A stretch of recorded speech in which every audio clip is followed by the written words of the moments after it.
take you back to the home of the late ANC stalwart and former minister now, Pravin Gordhan, where his comrades have been trickling in to offer their condolences to his family. My colleague Iman Rapetti joins us again live from there. It was a little quiet earlier, Iman. Is that still the case? There's a little bit of momentum starting to pick up, Vuyo, as more of Pravin Gordhan, or PG, as he was affectionately known, comrades, work colleagues in various portfolios that he served in, begin to come to the house and to pay their respects to the family. And joining their ranks is TK Nciza, the ANC secretary here in Gauteng. Good afternoon. Thanks again for giving us some of your time. And I think the most obvious question to begin with is, how do you feel about his passing? And then, what does this mean for the ANC losing someone of Pravin's caliber? Afternoon to yourself and your viewers.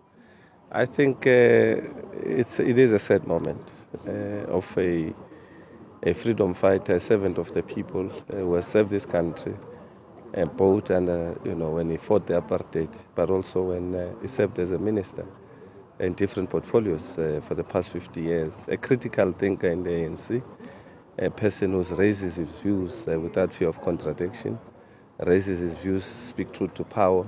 Those are type of cadres you need in the African National Congress. And I think we would have learned from him as members and leaders of the ANC that for you to have a strong organization, you need to have comrades who raise their views, irrespective of who is a leader, how they feel about certain issues. Because if you don't, because it's not only about your views, but it's about the views of the people.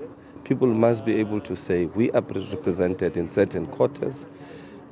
So we really feel we have lost. We've lost a cadre, we've lost a leader, we've lost one of us, but we have lost an organizer.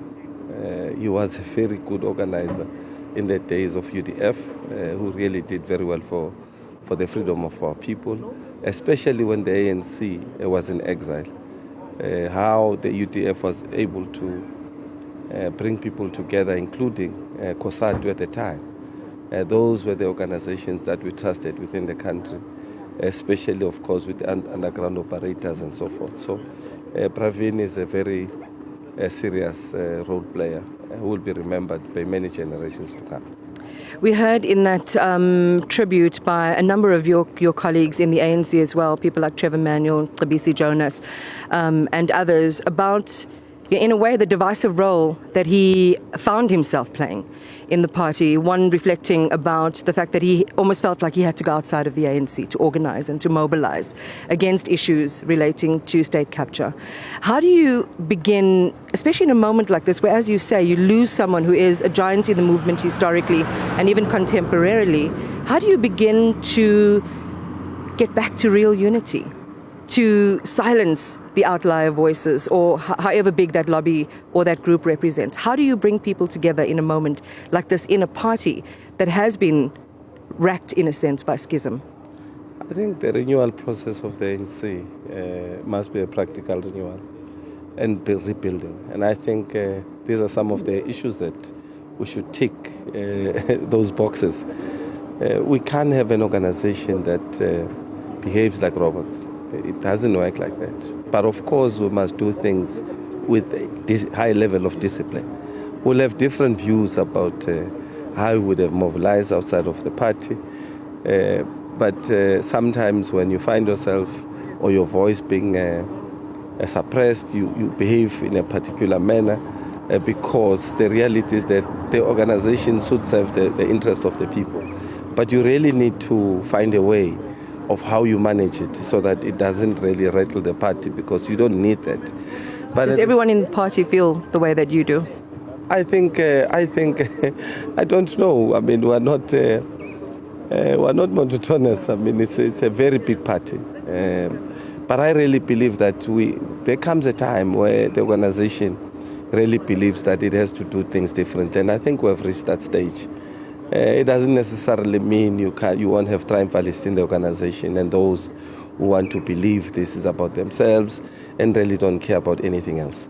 You will have such characters, but if the overall organization says we're moving this direction, we have to renew. We have to leave the spirit of self and think about and be selfless cadres.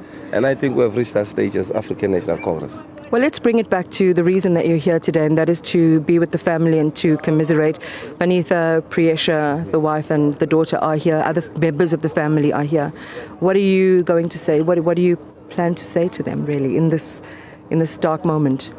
Look, first of all, we will be represented by our Secretary General because, he's the one that is leading the delegation, including most probably other members of the top 7. But the reality is that we want to thank them for sharing this giant with us. Because when you serve the people, you literally don't live with your family. Your family is like you're a visitor in your own home. But they've shared him with us. They've shared him with the country in trying to shape a better country and better South Africa for all. And we want to thank them for that because it's not an easy thing seeing your kids growing up without their father. Because you become an absent parent completely. So you have to thank people who sacrifice their time with the person that would have given them, a parenting. So I want to thank them for that, just for sharing him, allowing him to fight as a freedom fighter, but also serving the people of this country in difficult times and in good times. TK Nciza, thank you very much. We'll let you go back into the House. That is the ANC in Gauteng Secretary, just sharing his recollections and thoughts on the passing of former Public Enterprises Minister Pravin Gordhan. Back to you, Vuyo.